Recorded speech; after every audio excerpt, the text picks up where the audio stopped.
Hello, my name is Serenity Wilson, and I'm going to be talking about differentiation and engagement today. So, a little bit about me. Like I said, my name is Serenity Wilson. I am an elementary school teacher. I am in my third year of teaching. I teach a fourth and fifth grade combined class. This slideshow is for specifically professionals who work with children or anybody who's interested in how the brain works and how we can use the brain's functions to increase motivation and engagement.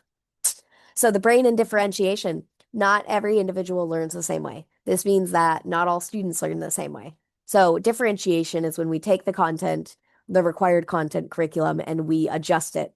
We adjust that, the methods, and the pacing to meet each individual student where they're at.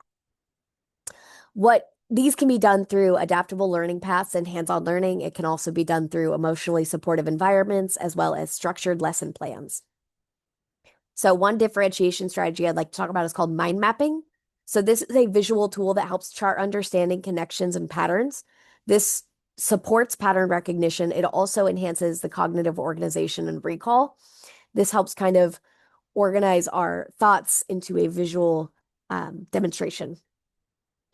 Chunking information is another differentiation strategy that can be used. This is when we break complex topics into smaller parts, so different chunks. This is supported by the brain's working memory capacity. It also ensures a better understanding and retention. We can do checks for understanding between each chunk, and that can kind of help if a student is struggling, we know before we move further and do a deeper dive of the content, we need to kind of reiterate or support their understanding with that. So shifting our focus now to brain engagement. So instead of focusing on general student engagement, we can focus on the brain engagement. So instead of looking at our students participating, we can look at how can we get their brain to be engaged? How can we use different aspects of their brain, different elements of their brain?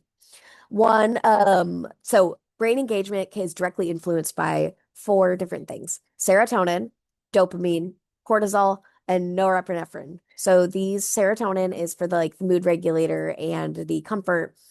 Dopamine is when the reward and the motivation, the problem solving. Cortisol, which is like the stress response, and then norepinephrine, which is like alertness and attention. So looking into those specifically for strategies, we can look at for serotonin, the goal would be to feel comfortable. So this can be done through classroom rituals, community building, strong friendships, just creating an environment where students are feeling comfortable and positive and want to learn. And when they're able to do that, it can help regulate the mood and it creates a safe emotional environment, which is releasing that serotonin. Another one that I want to talk about is dopamine. So this one can be done through an activity called Pass the Plate. This is a social collaboration activity. This one nice benefit about this is it solves problems releasing dopamine, or solving problems releases dopamine into the brain, which can kind of enhance that sense of reward. It challenges the mind.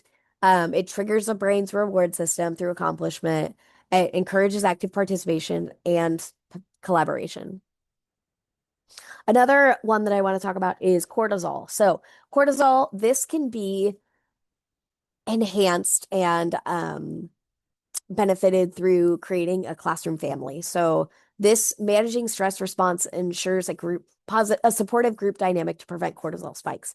So cortisol is that stress when we create a classroom environment where the classroom family, where they have those trust through consistent peer-to-peer vulnerabilities. It reduces social anxiety to keep the thinking brain online, which can help enhance our understanding. And it also can foster a sense of belonging, lowering individual stress levels. These things can also benefit the student's social emotional learning in the classroom. Engagement strategies, norepinephrine, we have a walk, pair, share. This is an activity that gets these students up and moving. It can trigger the alertness and focus through movement and social interaction. So they walk, they find a partner, they walk around the room, they talk about a certain topic or question, and then they go back and share that. So this can help trigger that alertness and get that brain going and moving. So these are the references that I used. And this was my presentation on brain engagement and motivation and differentiation. What questions do you have?